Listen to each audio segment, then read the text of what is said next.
2. Le premier ouvrage philosophique sorti de la plume d'Arnaud est la thèse qu'il rédigea en 1641 pour un de ses disciples au collège du Mans, Charles Wallon de Beaupuy, devenu plus tard directeur des écoles de Port-Royal et du séminaire de Beauvais, est mort au commencement du XVIIIe siècle avec une grande réputation de savoir et de vertu. Anciennement, une thèse consistait en quelques propositions non développées que le candidat devait soutenir contre ses juges.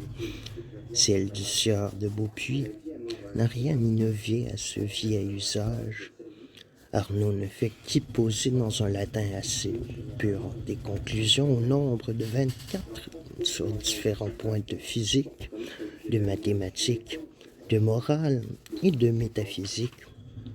On sent combien une pareille ébauche a peu d'importance. Elle ne mériterait pas d'être mentionnée si elle ne marquait le premier pas d'un homme célèbre dans une carrière où il devait acquérir une gloire durable. Le cartésianisme fournit à Arnaud une occasion plus favorable d'exercer son talent philosophique.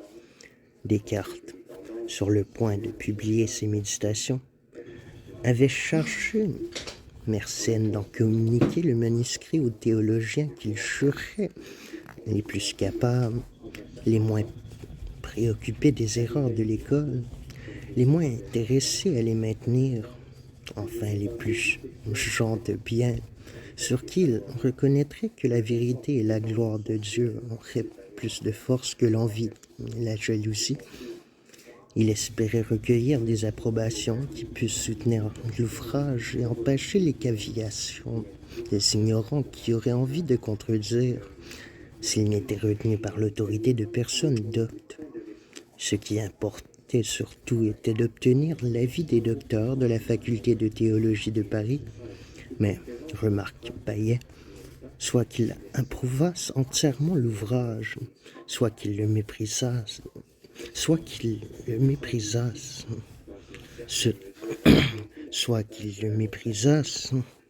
soit enfin qu'il ne l'entendisse pas. Il ne se trouva personne dans tout ce grand et vénérable corps qui voulut s'ériger en censeur de Descartes, si l'on accepte un jeune docteur ou licencié de Sorbonne qui, ayant lu autrefois le discours de la méthode avec plaisir, avait acquiescé au désir du P. Mersenne. Ce jeune docteur était Arnaud, que les circonstances appelaient à peine âgé de 28 ans, a donné son jugement d'un ouvrage qui contenait le germe de la philosophie moderne. Le premier objet sur lequel portent les objections, ou plutôt les observations d'Arnaud, est la nature de l'esprit humain. Il rappelle, en commençant, que le plus grand des pères de l'Église latine, saint Augustin, avait établi pour fondement de la connaissance humaine le même fait que Descartes, l'existence personnelle révélée par la pensée, rapprochement curieux et utile qui ne détruisait pas l'originalité du cartésianisme et qui, en le fortifiant de l'autorité d'un nom respecté, prévenait de fâcheuses résistances. Arnaud examine ensuite la distinction de l'âme et du corps peut se conclure de l'idée que nous avons de l'un comme sujet étendu et de l'autre comme sujet pensant, et développe les motifs qui le portent à regarder cette conclusion, non pas sans doute comme fausse en elle-même, mais comme hasardée et sans rapport suffisant avec les prémices. Après avoir médité de nouveau la question et pesé les réponses de Descartes, Arnaud finit par se rendre à son avis et déclara tout ce que l'auteur des Méditations avait écrit sur ce sujet très clair, très évident et tout divin. Ce jugement laconique où respire l'enthousiasme envers un philosophe de génie ne diminue pas, selon nous, la portée des réserves précédentes. Osons le dire, toute preuve de la spiritualité de l'âme, tirée de la différence pure et simple de l'étendue et de la pensée, a pour principe une hypothèse que l'expérience ne confirme pas ou plutôt qu'elle dément. Savoir que des attributs différents ne peuvent pas appartenir à un même sujet. Pour compléter la démonstration, il faut pousser plus avant l'analyse psychologique.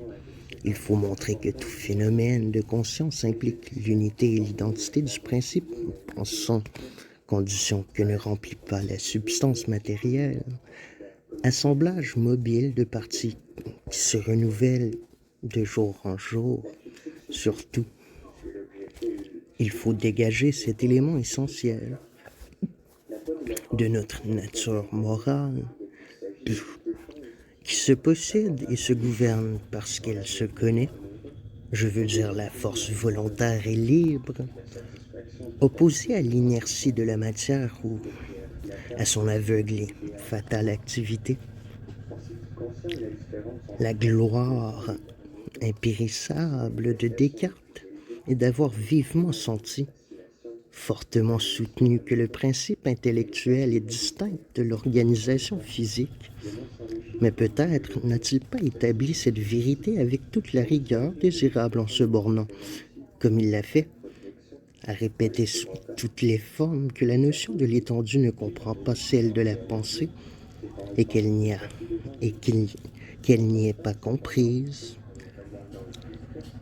La conclusion si importante qu'il tire de cette prémisse indubitable exigeait un complément de preuve sans lequel cette partie des méditations offrait encore des obscurités. Arnaud soulève deux autres questions assez graves.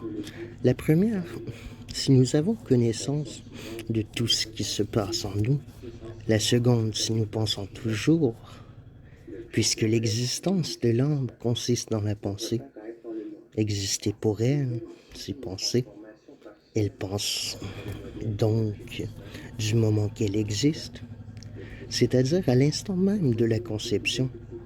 Et ce phénomène se constitue sans interruption pendant toute la durée de la vie, comme d'ailleurs la pensée n'a de réalité qu'autant qu'elle vient se redoubler dans la conscience. Il faut bien que pas une seule de nos pensées ne nous échappe, sauf à en oublier par la suite le plus grand nombre. Telle est la réponse que Descartes adresse à Arnaud. Elle nous paraît la conséquence rigoureuse de sa théorie sur la nature de l'âme.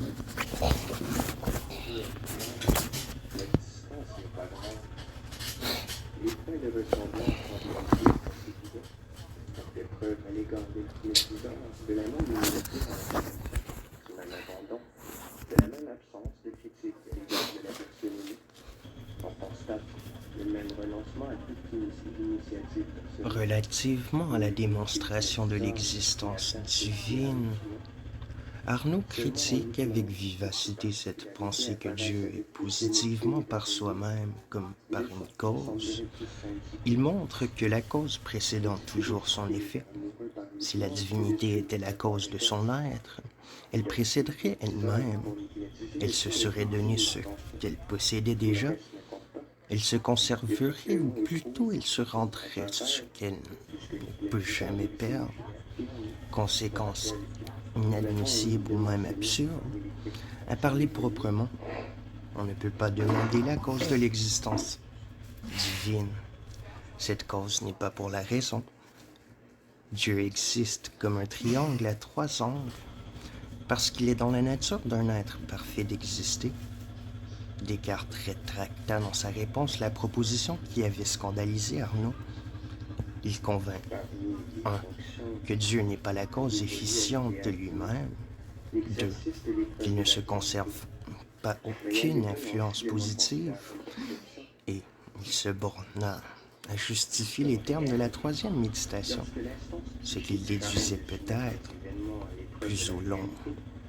Plus au long, la chose ne semblait le mériter, afin, dit-il, de montrer qu'il prenait soigneusement garde à ne pas mettre dans ses écrits la moindre chose que les théologiens puissent censurer avec raison. Arnoux termine en signalant quelques points susceptibles d'alarmer la foi et d'être entendus en mauvaise part, entre autres le doute très rigide en méthode et la confusion des erreurs spéculatives et des erreurs pratiques. Les objections d'Arnoux se distinguent par une considération respectueuse qui contraste avec la légèreté malveillante de quelques-uns des adversaires du cartésianisme. Elles élevèrent très haut sa réputation comme penseur et le placèrent au nombre des partisans les plus éclairés du nouveau système. Dans les années suivantes, les querelles théologiques tournèrent ailleurs son attention et ne permirent pas même qu'il entretint avec Descartes des relations suivies. Mais s'il n'a pas contribué au succès de la réforme philosophique, autant qu'on pouvait l'espérer d'un esprit de cette trempe, il a du moins obtenu toutes ses sympathies. Et dans plusieurs circonstances, il en a défendu les principes avec chaleur envers d'injustes attaques. Les rapports des théories cartésiennes avec le dogme chrétien étaient peut-être le point qui soulevait le plus de controverses entre les sectes religieuses et les partis rivaux qui divisaient alors la France. Les protestants soutenaient que la définition de la matière par l'étendue ne pouvait se concilier avec le dogme de la transsubstantiation, et quelques écrivains catholiques, partageant cette manière de voir, épuisaient des armes contre tout exercice indépendant de l'intelligence. S'il eût fallu les en croire, la philosophie se composait de vraisemblances, mélangée de beaucoup d'incertitudes et d'erreurs. Elle touchait à l'hérésie et presque toujours s'y égarait. L'esprit humain ne pouvait parvenir à la certitude que par la foi. Ces déclamations dangereuses trouvèrent chez Arnaud un antagoniste éloquent et convaincu. Au ministre Claude Desjurieux, il répondit dans plusieurs chapitres de la perpétuité de la foi que les mystères se croient et ne s'expliquent pas. Et il opposa une réfutation victorieuse au traité de l'existence du corps, publié dans un chanoine breton, fougueux, ennemi du cartésianisme et de la philosophie. Il montra combien il était périlleux et téméraire de soutenir que les saintes écritures commentées par les pères sont l'unique source de la vérité, et qu'en dehors de cet enseignement divin, tout est faux et douteux. Cette prétention, disait-il, n'est autre chose qu'un renouvellement de l'erreur des académiciens et des pyrrhoniens que saint Augustin a jugé si préjudiciable à la religion qu'il a cru devoir la réfuter. C'est exposer la religion au mépris des libertins, continue-t-il, que de vouloir persuader qu'il n'y a rien de certain dans les livres d'Euclide et d'Archimède, dans l'analyse de Viette, dans la géométrie de Descartes, que tant de découvertes des derniers siècles ne doivent point être réputées véritables si elles ne sont confirmées dans l'école de Dieu, qui est l'Église, et appuyées par ses livres.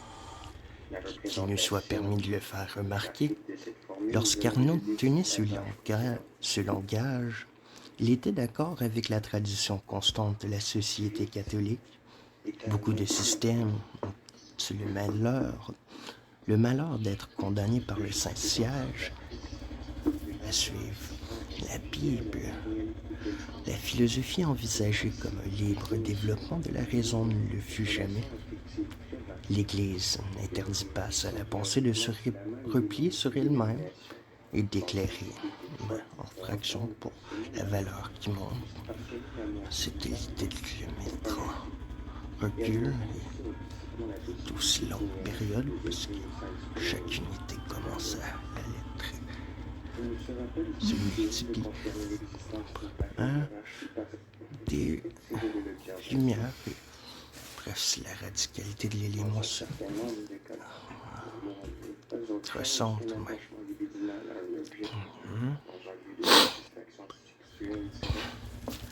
et d'éclairer des lumières de la science, les mystères de son origine, de sa nature et de sa fin.